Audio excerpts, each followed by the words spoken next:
My name is Anna Salton Eisen, and I'm the daughter of two Holocaust survivors. These are my parents, George and Ruth Salton. They met after the war, changed their names, and buried the past. Growing up, I didn't know anything about the Holocaust. I realized on my father's side, we had no family, no grandparents, no aunts or uncles or cousins. But when I would ask my father questions about his youth and about his family, he would look very sad. So I learned not to pose these type of questions.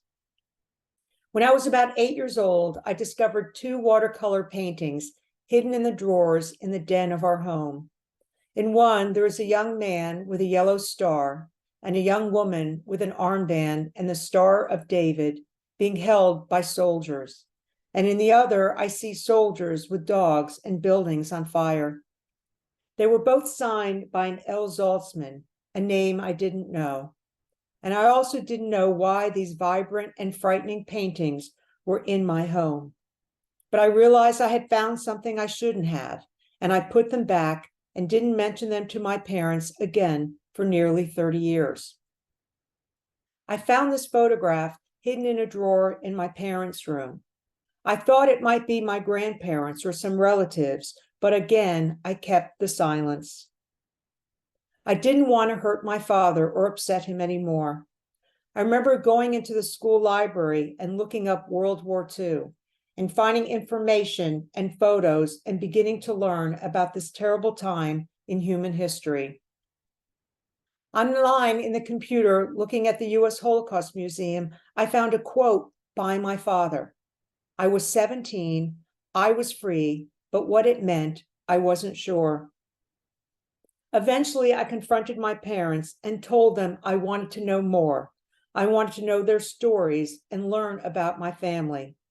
And so they agreed to go back and take me as my guides to Poland, where we visited major cities, sites of ghettos and concentration camps, and even their hometowns. I learned that my father was the artist who painted those watercolor paintings. His real name was Lucien Zaltzman. Here in one of the only photographs of his family.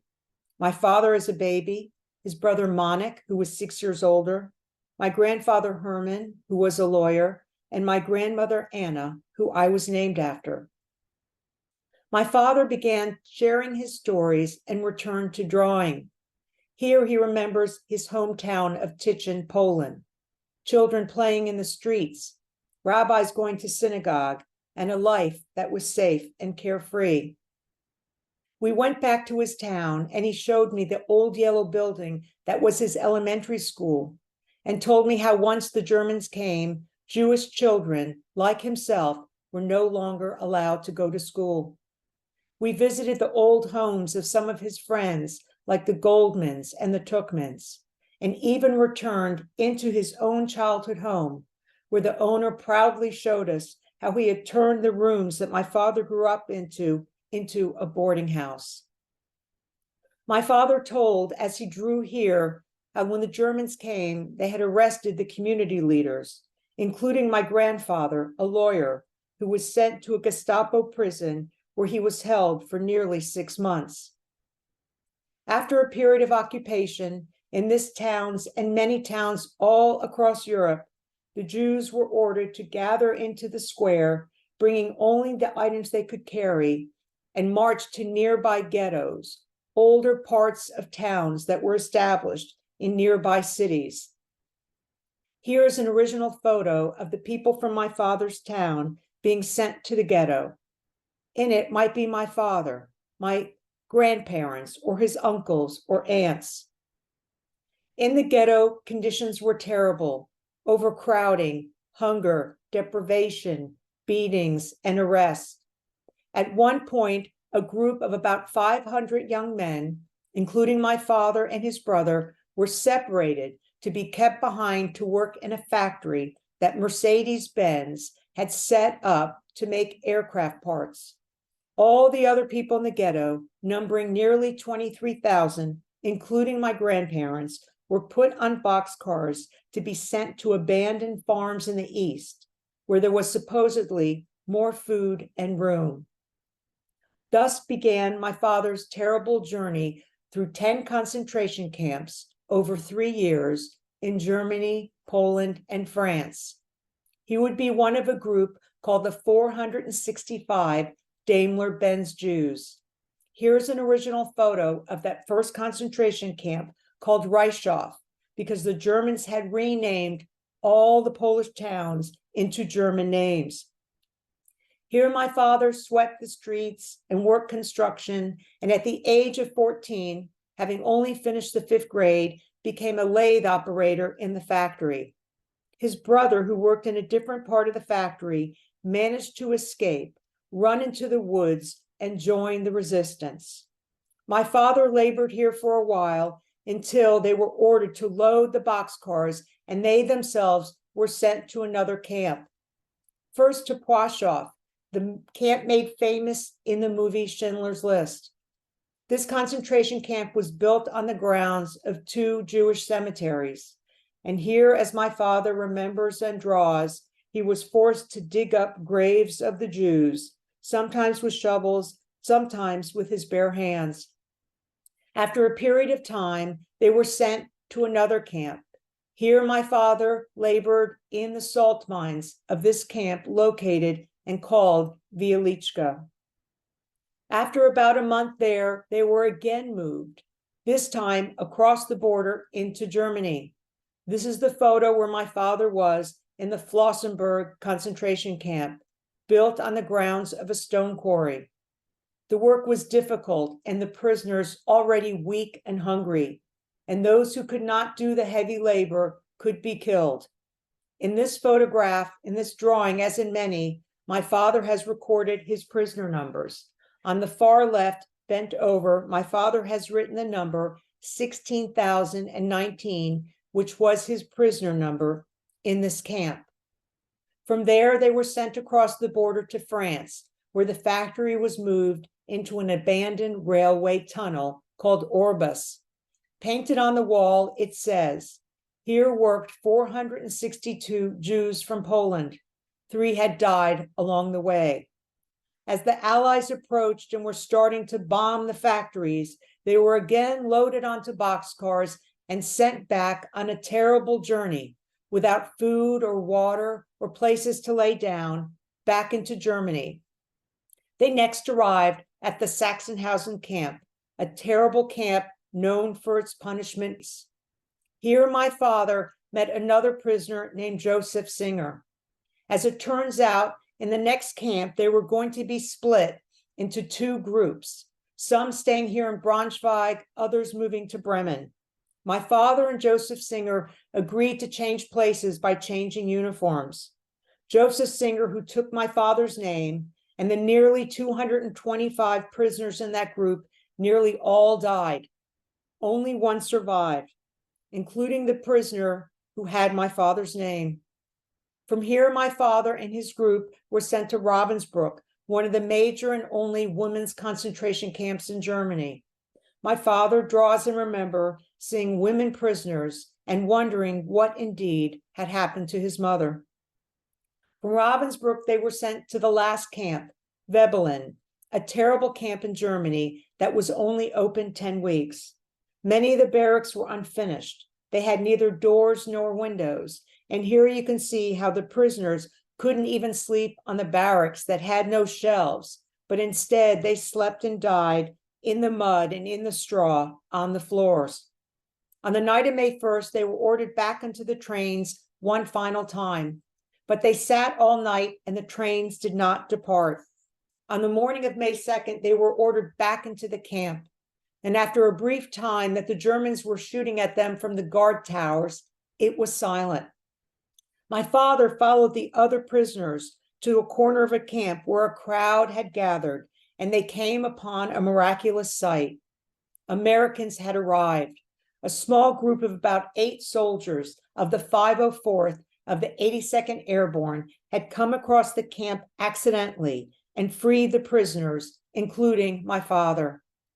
Here is a photograph of my father taken by the American soldiers, second from the right, Lucian Zaltzman, on his day of liberation, May 2nd, 1945. My father would spend approximately 2 years in a displaced person camps where survivors had to live until they had a place to go, sending letters with American soldiers to New York, where he had one relative. He finally got this response, a telegram saying that he could come to New York to start a new life. And on the left, his photo and his paperwork saying that he would be going since he had no passport. My mother, who had been in hiding herself as a Holocaust survivor, and my father came separately to America, and these are the photos of their journeys. My father kept a small slip of paper with a drawing that he made to commemorate that journey in 1947 from Bremen in Germany to New York on the USS Marine Flasher. Both of them would start new lives. In America, my father was drafted and served in the United States Army. He met and married my mother, a Holocaust survivor, and had myself and my two brothers. After leaving the Army, using the GI Bill, which paid for his education, my father went from 5th grade to college, where he earned a bachelor's in physics and a master's in engineering and had a career at the Pentagon. After our trip, I helped him co-write his memoir, The 23rd Psalm, which told of his terrible struggle through the Holocaust. And he began speaking at schools across America. We published his memoir, and we wanted to use the photograph of him taken on the day of liberation. He found it in the Pentagon in this book called The Devils in Baggy Pants.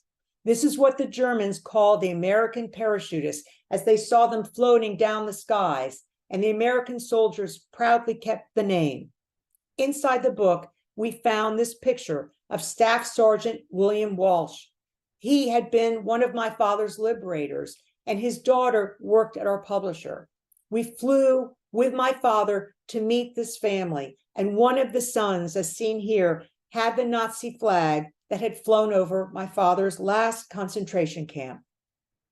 In Colleyville, I read about this famous soldier, Lieutenant Colonel James McGillis, the most decorated veteran of the 82nd Airborne and Medal of Honor nominee. He had been one of the 8 soldiers that liberated my father as well. I introduced him to my father, and they traveled together to Germany, as seen in this picture, where they had met across the barbed wire, and together they laid a wreath to commemorate that day. I last saw Maggie, as seen here, when he was 101. He died when he was 103, and a little over a year ago, I flew here to Arlington National Cemetery in Washington, D.C., to attend his funeral with full honors, to pay my respects and say farewell as my father would have wanted me to do. I heard about the Arlson Archives, the largest repository of Nazi documents, and started doing some research. I knew my father's real name, his date of birth, and where he was born, and made amazing discoveries. Here, my father's name and prisoner number on the Ravensbrück camp list. Here, an original prisoner list from the Flossenburg concentration camp. My father, Lucian Zaltzman, number 16,019. And in beautiful handwriting on list from France, my father, Lucian Zaltzman, number 33,339. I discovered this post-war list that had all 10 concentration camps with nearly all the prisoner numbers. In the first camp, my father was number 222. He had a very low number because he was one of only 465 prisoners. I found this, the original bread list from the last camp, Vebelen. Across the top are the dates at the end of April and May 1st. But on May 2nd, the column is blank. On that day, there was no bread, but instead, the American soldiers brought freedom. After my father passed away, we found these special things among his belongings: his pass and photograph as a former concentration camp inmate, a small diary and calendar, and a collection of black and white photos. Looking at the back, I recognized the names of his friends, of the people he had been with in the ghetto through 10 concentration camps and liberated with.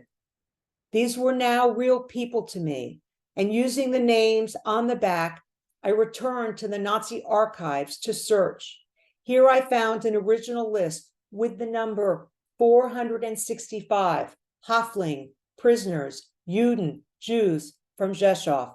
My father, third from the bottom. I went back and found on the Ravensbrück list the names of his friends, the dates of birth, and their hometowns. I used this to do more research. Each prisoner had this yellow card, the Flossenburg possession list, all blank because they had no possessions. And I also discovered these post-war cards confirming by matching the signatures that they had been with my father in the 10 camps and where they might be going after the war. Using these documents and the internet, Google and Facebook, and all means possible, I set out to find 7 of the prisoners who had been with my father from the ghetto through 10 concentration camps and liberated together. And I found them all. We had a reunion in New Jersey and Zoomed with people from Sweden and Israel. Never do I believe that our fathers would have dreamt that one day all of their children would find each other and form a bond of friendship to honor the bond that they had kept as they helped each other to survive. And then with my son, who had also returned with my father to the camps, we wrote Pillar of Salt to tell of this journey of discovery, how my father and indeed the generations had been changed by the Holocaust and our family story. Here on the top right, one of my favorite photos of my son and father walking in step, sharing the legacy, and my father telling the stories that he could not tell to me when I was that age. And now my son, as a writer and film producer, is helping to tell the story of both books through an upcoming documentary film called In My Father's Words. I learned who my father was. Looking at the painting and looking at his diary, I see that he was the prisoner with the number 222 in the star. And after all these years, he had kept this little diary from after the war where he had recorded not just his name, Lucian Zaltzman, but also the name of Joseph Singer, who had died in his place. And I learned about my grandmother. I discovered letters that she had sent to America from Tichin and from the ghetto. You can see the heavy black marks were the censors of the Nazis. But I learned that she was a courageous and brave and strong woman. She had traded and bartered and sold all of their belongings just for some potatoes to feed her family. She had gone every day to where her husband, my grandfather, was held in the Gestapo prison and found courageous and brave Christians who had somehow managed to secure my grandfather's release. And she was the kind of loving mother who convinced my father to stay behind when she and my grandfather boarded the boxcars. As it turns out, there were no abandoned farms. They traveled just 2 hours to a nearby extermination camp, one of 6 major camps across Europe, where hundreds of thousands of Jews and other prisoners had been gassed and murdered on the day they arrived. And here I share in closing a note written by an American soldier after the war. If a thought may be interjected, it is hoped that these volumes will prove of help to those who suffered, as well as those who want to prevent a recurrence of such suffering, and that it shall never in the future again be necessary to report such history. And this is why I share my father's story, my family's story, the human story, so that we can prevent such hatred, such violence, and indeed another Holocaust from ever happening again.